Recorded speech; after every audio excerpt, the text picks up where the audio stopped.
우리는 살아가다 보면 오늘 시편 기자 46편을 기록한 시편 기자가 겪게 되는 그런 위기의 순간을 경험할 때가 있습니다. 물론 실제로 땅이 변하고 산이 흔들려 바다에 빠지는 것을 눈으로 보지는 않겠지만 우리의 삶을 바치고 있던 기반이 흔들리고 우리의 삶이 송두리째로 바닷속 혼돈 속으로 빠져드는 듯한 경험을 하게 될 때가 있습니다.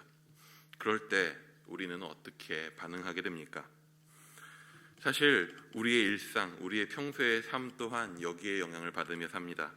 우리의 삶의 애씀과 수고는 어찌 보면 그런 위기의 순간, 우리의 삶이 무너지게 되는 순간, 우리의 삶이 흔들리게 되는 순간을 맞이하게 될지도 모른다는 두려움 때문에 우리가 애쓰고 수고하고 살 때가 많이 있습니다. 어제 저녁을 먹는데 저희 딸이 계속 뭐가 먹고 싶고 이게 먹고 싶고 저게 먹고 싶고 하는 얘기들을 하더라고요. 그래서 저희 아내가 저희 딸한테 희은아, 그렇게 먹고 싶은 거 다 먹고 사고 싶은 거 다 사면 우리는 길거리에 나가서 살아야 해 라고 했더니 미운 4살이라 우리 집안에 있는데? 라고 대답하더라고요. 그냥 그러니까 엄마가 하는 말에 의중 따위는 크게 신경 쓰지 않습니다. 오늘 우리의 애씀은 무엇을 위함입니까? 쉬지 못하고 일하고 먹고 싶은 거 안 먹고 사고 싶은 거 안 사고 아끼고 애써서 오늘을 견뎌내고 있는 이유는 무엇입니까? 어찌 보면 삶에 대한 두려움이 우리를 채찍질하고 버겁게 살아가게 합니다. 나는 완벽히 그런 두려움과 상관없이 살고 있다라고 하는 분이 여기 계실지는 모르겠습니다. 그런데 그런 것이 아니라면 스스로에게 그리고 여기 있는 서로를 향해서 마음속으로 좀 격려와 위로를 전달해 주시면 좋을 것 같습니다. 스스로에게 고생하고 살아가고 있다고, 충분히 고생이 많다고, 힘내라고 스스로에게 서로에게 마음으로 좀 응원할 수 있으면 좋을 것 같습니다.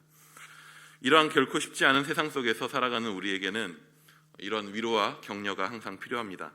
하지만 한편으로 위로와 격려 이상의 더 근본적인 무언가가 우리에게 필요하다는 걸 우리는 알 수 있습니다.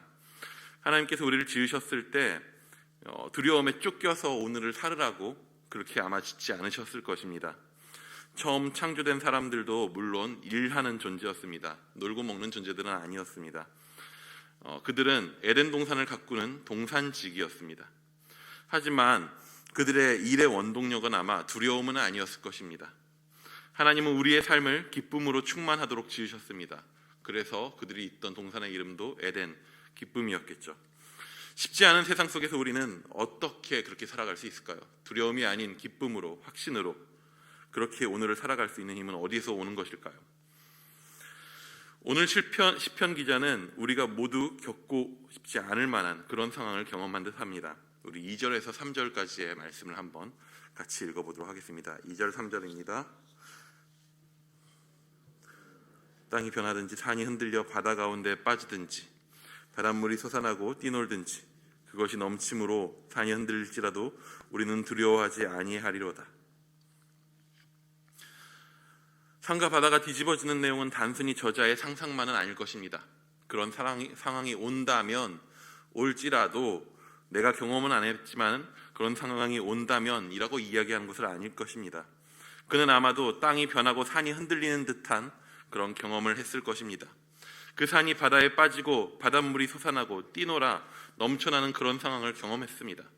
나의 삶을 지지해주고 유지하던 내가 발을 딛고 있는 그 모든 기반들이 흔들려서 무너지는 것을 경험합니다. 구약의 배경에서 바다라고 하는 존재는 혼돈의 상징입니다. 그래서 하나님께서 처음 창조하시는 이야기 속에서도 혼돈의 그 바다에서 발을 디딜 수 있는 묻이 드러나게 하심으로 그곳의 질서에서 수많은 풀과 나무가 자라게 하시고 사람이 살 수 있게 하셨습니다. 그런데 그 질서와 안정의 상징인 발 디딜 곳, 그 땅이, 그 묻이 바다에 뒤덮인다고 합니다. 저는 과거 20대 초반에 이러한 느낌의 경험을 해본 적이 있습니다. 단 하루 오전에 건강이 안 좋아졌다는 소식과 나의 미래에 중요한 영향을 끼칠 수 있는 어떠한 중요한 시험에서 제가 떨어졌다라고 하는 소식을 들었습니다. 그 들은 텀이 1시간밖에 되지 않으니까 가벼운 일이라도 한 번, 두 번 얻어맞으면 힘들 텐데 너무나도 큰 소식을 한날에 1시간 사이에 들었더니 내 미래는 이제 어떻게 될 것인가? 내 건강은 이제 어떻게 될 것인가? 저는 그날 땅이 흔들리고 바다가 뒤덮는 기분을 느꼈습니다. 물론 지금 생각해보면 그게 뭘 그렇게 큰일이고 대수라고 라는 생각도 들지만 그런 마음과 기분을 느꼈습니다. 내 인생이 망한 것 같았고 세상 모든 위기가 나에게 덮쳐오는 기분을 느꼈습니다. 그런 기분이 드는 것이 어찌 보면 당연한 상황이죠. 근데 오늘 시편 기자는 그런 기분이 드는 것이 당연한 상황 속에서 전혀 다른 반응을 보입니다. 바닷물이 솟아나고 뛰놀든지 그것이 넘침으로 산이 흔들릴지라도 그렇게 되면 우리는 두려워하는 것이 마땅하겠죠. 당장 내가 앉아있는 의자에 다리 하나만 비틀거려가지고 흔들거려도, 내가 걸어가고 있다가 어느 곳에 발만 걸려 넘어질 뻔해도 우리는 두려워하고 몸이 움찔합니다. 그런데 산이 가라앉고 바다가 넘치고 있는 그런 상황 속에서 시편 기자는 자기는 놀라지 않고 두려워하지 않는다라고 이야기합니다. 어떻게 이 사람은 두려워하지 않을 수 있었을까요? 우리 1절입니다. 1절 한번 같이 읽어보도록 하겠습니다. 시작. 하나님은 우리의 피난처시요 힘이시니 환난 중에 만날 큰 도움이시라. 오늘 시편 46편이 그 전체가 바로 이 첫 줄, 이 첫 번째 줄에 나오는 이 확신 안에서 전개되는 것입니다. 산이 흔들리고 있습니다. 내 발 디딘 곳이 흔들립니다. 내 삶의 기반이 흔들립니다. 하지만 괜찮다고 합니다. 왜 그렇습니까? 그 모든 것이 흔들릴지라도 나에게 피할 곳이 있기 때문입니다. 그 피할 곳이 누구냐? 하나님이 바로 우리의 피난처이라고 이야기합니다. 바다가 넘치고 내가 가진 모든 것과 내 몸까지도 그 물살 속에서, 그 혼돈 속에서 휩쓸려 갈 것 같습니다. 하지만 두렵지 않다고 합니다. 왜 그렇습니까? 그 모든 것을 버티고 견뎌내야 되는 능력이, 그 힘이 내 근력, 내 몸, 나의 어디로부터 나오는 것이 아니라, 그렇다면 휩쓸려 갈 수밖에 없는데 그 모든 힘이 하나님으로부터 오고 있기 때문입니다. 내 힘으로 견디는 것이 아닌 하나님이 힘이 되신다라고 고백합니다. 우리는 말씀 속에서 이러한 고백을 한 수많은 사람들을 찾아볼 수 있습니다. 전통적으로 시편의 이런 고백들은 구약의 어떠한 사건들을 연결해서 볼 때가 많이 있죠.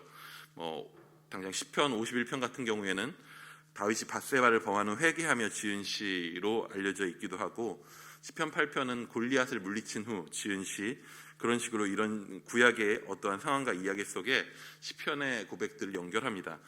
오늘 시편 46편은 사실 명확하게 어디에 연결된다라고 나와 있는 부분은 없지만 많은 학자들이 생각할 때에 아수르의 사네립 왕이 예루살렘을 침공했을 때의 상황에 연결해서 많이들 생각합니다.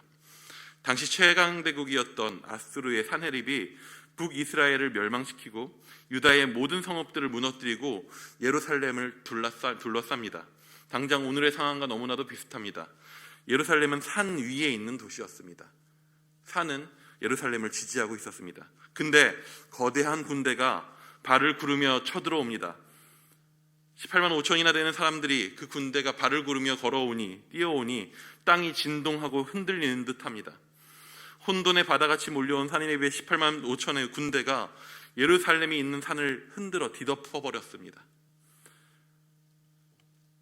그럼에도 그 성 안에서 믿음의 눈을 가지고 하나님을 바라본 사람은 이렇게 고백합니다. 우리 5절 한번 같이 보도록 하겠습니다. 5절입니다. 시작. 하나님이 그 성 중에 계심에 성이 흔들리지 아니할 것이라. 새벽에 하나님이 도우시리로다. 바다처럼 몰려온 강한 군대가 예루살렘 성이 있는 산을 뒤흔들고 침몰시킬 것 같은 상황이지만 예루살렘 성을 무너뜨리지 못합니다. 못할 것이라고 고백합니다. 왜요? 그 성 중에 하나님이 계심을 그가 믿었기 때문입니다. 그는 아무 소망 없는 어둠으로 가득한 새벽에 하나님께서 도우실 것을 확신합니다. 그리고 우리가 아는 대로 하나님은 아수르 군대를 밤새 전멸시키십니다. 예루살렘은 몰려오는 바다에 맞서 아무것도 할 수 없었지만 예루살렘의 성벽이 아니라 하나님께서 친히 그들의 성이 되셔서 그들을 지키십니다. 우리는 이와 비슷한 장면을 성경 안에서 많이 보게 됩니다. 우리는 홍해 앞에서도 이러한 모습을 볼 수 있습니다. 이제 막 애굽에서 나온 이스라엘은 좌우의 산과 앞에 홍해 바다에 막혀버립니다. 그리고 그들을 죽이러 애굽의 군대가 몰려오고 있습니다. 수많은 사람들이 원망하고 울음소리가 가득한 그곳 가운데에서 그 자리에서 모세는 백성에게 이야기하죠.